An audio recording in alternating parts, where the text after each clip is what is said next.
Üniversiteti başka yerde oxuyardım. Gedəm başqa bir üniversitet oxuyardım. Sivil bir şey oxuyardım. Çıxıb gedərdim Avropada yaşayardım, həyatımda qurardım. Bu boyda savaşı nəyə verdim ki mən?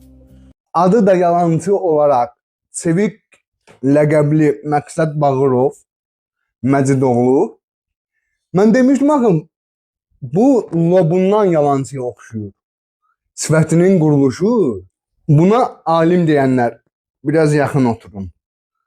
Sevik Bağırlı 2011-ci, 2015-ci illərdə Göyçay rayonu üzrə Göyçay Dövlət İdarə Etmə və Texnologiyalar Kollecini bitirib.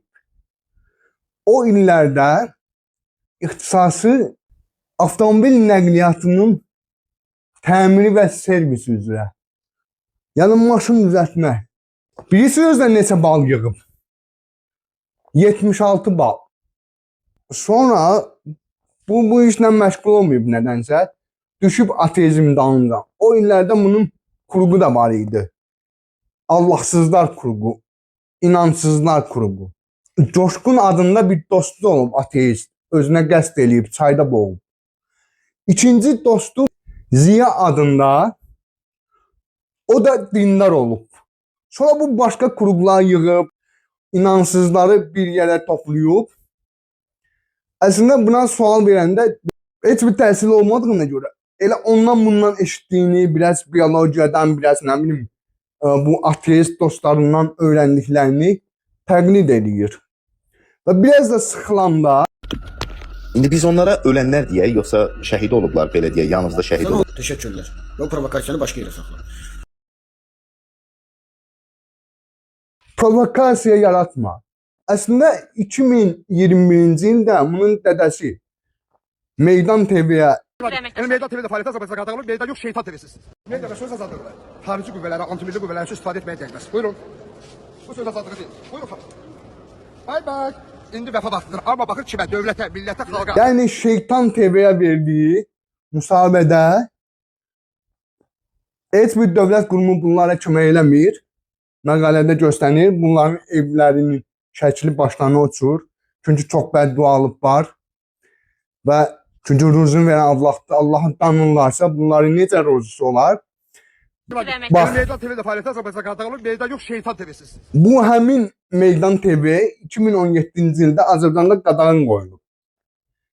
Çünki bunun dediyi kimi provokasiya Azərbaycanda yaradıblar. Mən dövlətimdən xahiş edirəm ki, bunu ətrafı və özü dəqiqliklə araşdırılsın və ortaya qoyulsun.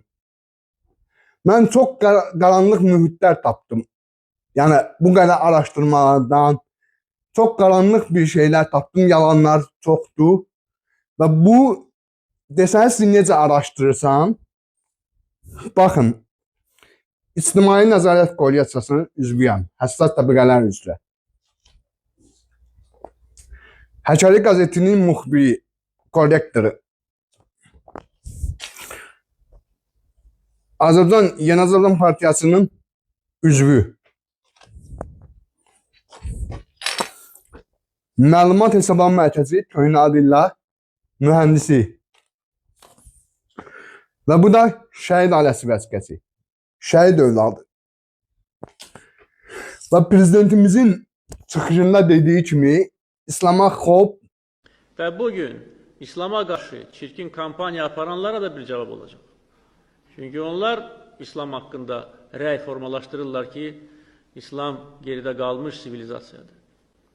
Onlar öz imkanları hesabına həm mediada, həm ictimai fikirdə, həm müxtəlif qeyri-hökumət təşkilatlar çərçivəsində rəy formalaşdırırlar ki, İslam təhlükədir dünya üçün. İslamı terrorizmlə eyniləşdirirlər.